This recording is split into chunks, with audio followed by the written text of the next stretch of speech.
الحاج عندك الحق. هو طايح ابد. هذا الجامع تاع شرطه، هذا طايح، هذا الجامع خلوا منه. زعفونا والجزائر تأتي باستقلال يجينيو. اكتشوف ما تعلقش هو غلط. اسكت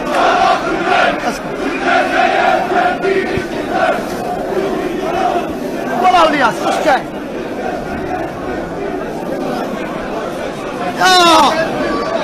يا خوتنا يا اسامه وش بك؟ يا شيخ هاي يا روح خلاص. هاي ادخل يا خلاص يا ادخل شوف ادخل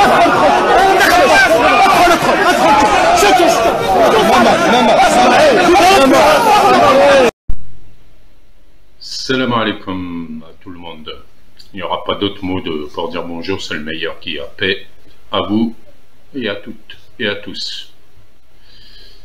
Bon, là, comme vous venez de voir dans la vidéo, là, la situation est grave, gravissime au niveau des consciences des gens, c'est incroyable, quoi.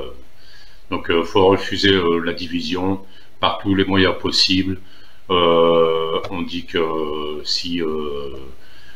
comment dire, s'il y a quelque chose qui vous déplaît, qui est mauvais, combattez-le. Si vous le combattez et que votre combat entraîne pire,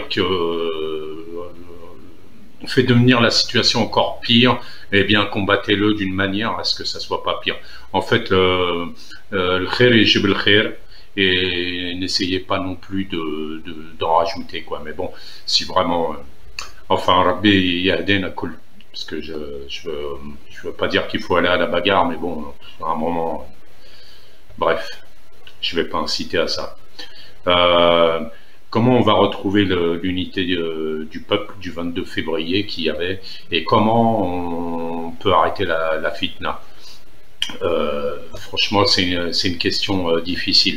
On va revenir en arrière rapidement. À l'époque 54-62, il y avait deux tendances pour avoir l'indépendance. Donc le mieux, hein, c'était le mieux, c'était soit la guerre totale, donc la violence, ou bien la négociation. Maintenant, on est dans le cas inverse. On n'est plus contre un ennemi extérieur, on est entre nous. Donc là, la meilleure manière, ça n'est pas la violence entre nous, contre notre État, etc. C'est la négociation entre nous et la discussion. Il n'y a que comme ça qu'on peut enlever la fitna. C'est pas possible autrement. Faut arrêter avec le jusqu'au boutisme qui va jusqu'à la violence, l'appel à l'ingérence, l'appel à supporter comment dire, le soutien de l'étranger soi-disant, alors que c'est pas un soutien. La France est à fond contre le vote. Bon, bref, j'y reviendrai pas. J'en ai parlé dans des autres vidéos. On en est à un point où on a eu l'indépendance, mais franchement, maintenant il va falloir qu'on devienne vraiment algérien et qu'on comprenne ce que c'est être algérien. Algérien, c'est toute la diversité. Il faut arrêter les revendications identitaires. Ça suffit, les Kabyles, les Amazirs, les Arabes, etc., etc. Maintenant, on accepte tous nos différences, et point à la ligne. C'est pas possible de continuer comme ça. Il faut que tout le monde soit respecté. Moi, je ne considère pas spécialement qu'on est des Arabes, mais enfin, l'arabe est dans notre culture de toute façon. Je me considère plus berbère, bien sûr, mais bon, avant tout, je suis un enfant du monde, création d'Allah, et le reste, est très secondaire finalement, hein.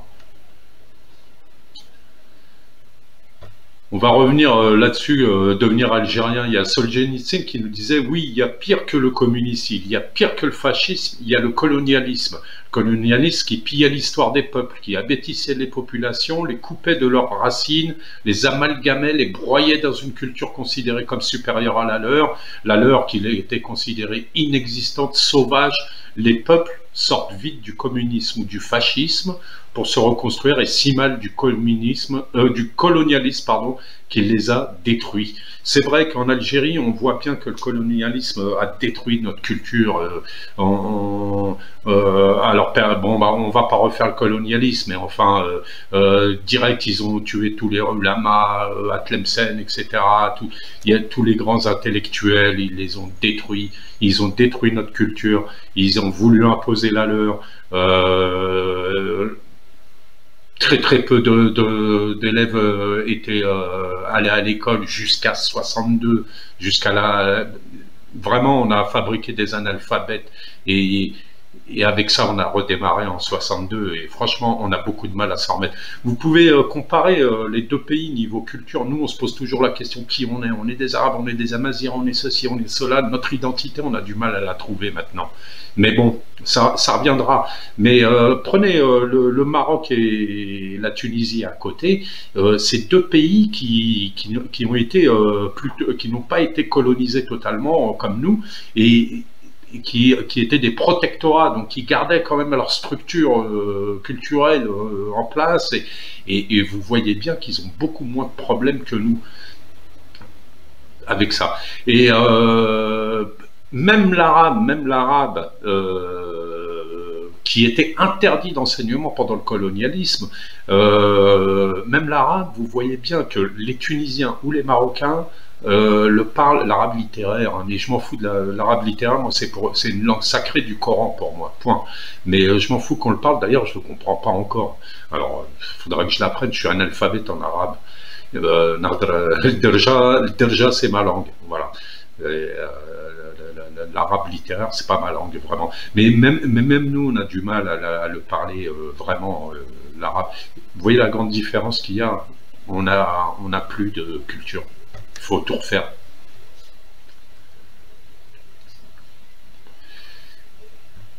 Là, ce qu'on voit actuellement dans la division, c'est que les gens ils sont aveuglés à cause de leur dégoût du pouvoir depuis 62 et là où il nous a amenés. C'est clair. C'est clair. La division, elle est là-dessus. Il y en a qui sont dégoûtés de ce pouvoir, on l'est tous, sauf qu'il y en a qui sont aveuglés par ça, donc ils ne veulent aucune solution à part la solution de tout foutre en l'air et tout recommencer, faire un reset sur un ordinateur, tout remettre à zéro, alors que c'est irréaliste sans qu'il y ait chaos dans le pays. C'est irréaliste et franchement, on sait bien, moi je ne les suis pas, mais bon. En fait, il faut travailler pour la démocratisation du pouvoir, après le 12, et monter des partis, militer, etc. Rentrer dans cette dynamique-là. Et ça n'est pas de vouloir tout renverser et puis continuer comme ça, quoi. C'est pas possible. On voit bien qu'il y a des appuis pour un changement de régime, on voit bien comment ça a commencé en Libye, etc. On n'a pas besoin de revenir là-dessus non plus. On n'a pas besoin de revenir là-dessus. Il faut travailler, ça c'est une difficulté. Un des plus grands problèmes qu'on a, c'est la corruption. Travailler sur comment faire pour éradiquer la corruption de l'État. L'État, il y a 3 niveaux de corruption majeurs. Il y a la méga-corruption, la corruption dans l'État et la corruption dans le peuple. La méga-corruption, c'est les gros contrats avec les multinationales de pays à pays.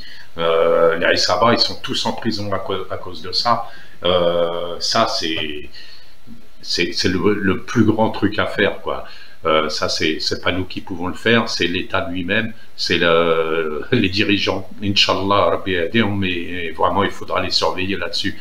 Il y a la corruption dans l'État, ça, c'est les fonctionnaires, tout ce qui est fonctionnaire de l'État et qui pourrissent la vie des gens. Ça pourrit la vie des gens, de la corruption des fonctionnaires.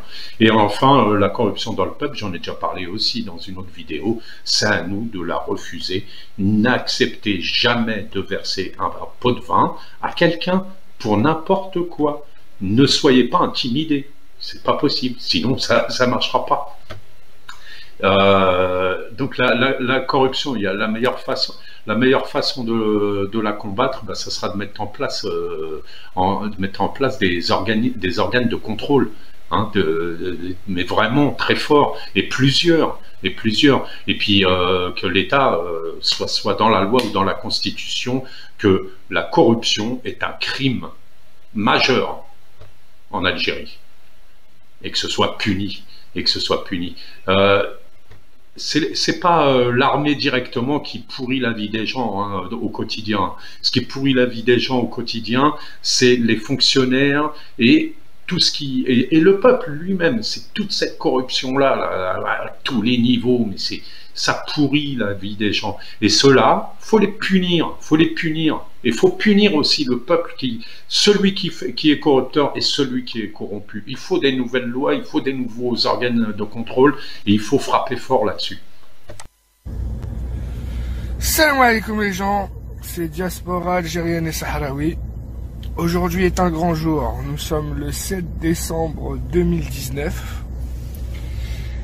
Et aujourd'hui, pour les ressortissants algériens à l'étranger, le jour de vote commence.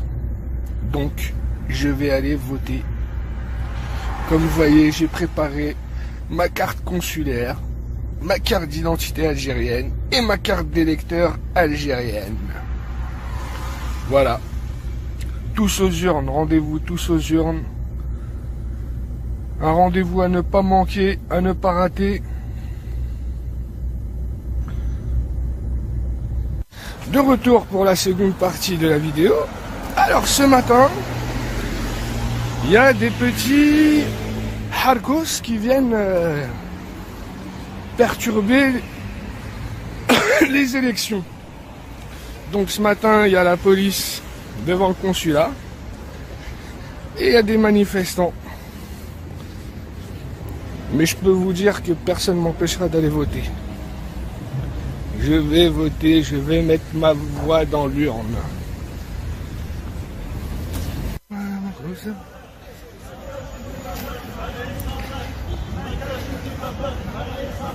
Zahma, aujourd'hui, ils sont en train de bloquer l'accès pour qu'on aille voter. Mais on bloque rien du tout. Je passe. Voilà les 5 candidats pour l'élection présidentielle. Donc on se débarrasse de ce qu'on va pas prendre.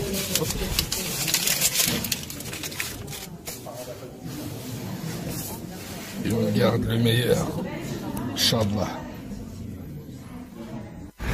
Bon ben voilà. On vient de sortir du consulat. Malgré la dizaine de halkos qui essayaient d'empêcher qu'on rentre au consulat, je suis rentré quand même. J'ai fait mon devoir de citoyen. Voilà, donc ceux qui prétendent, qui veulent du changement et vous votez pas, ben voilà, restez dans votre choix, c'est votre droit de ne pas voter, mais n'empêchez pas les autres de voter. Tout ce que j'ai à dire maintenant, c'est vive l'Algérie, vive les Algériens. Et personne ne doit s'ingérer dans nos affaires. Les affaires des Algériens restent entre Algériens. Point final. Donc, ce que je pourrais dire, c'est encourager mes frères et sœurs à aller voter.